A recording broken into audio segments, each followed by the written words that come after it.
বিএলওদের এই বিক্ষোভ এবং আজ মমতা বন্দ্যোপাধ্যায় সংবিধান দিবসে নির্বাচন কমিশনকে তিনি রীতিমতো আক্রমণ জানিয়েছেন।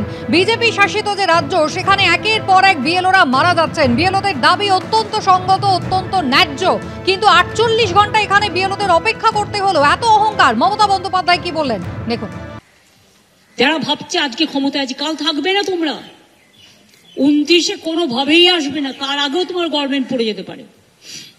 গুজরাটেও মারা গেছে বিএলও, মধ্যপ্রদেশেও মারা গেছে বিএলও, রাজস্থানেও মারা গেছে বিএলও, কেরালাতেও মারা গেছে, তামিলনাড়ুতেও মারা গেছে, বাংলাতেও মারা গিয়েছে।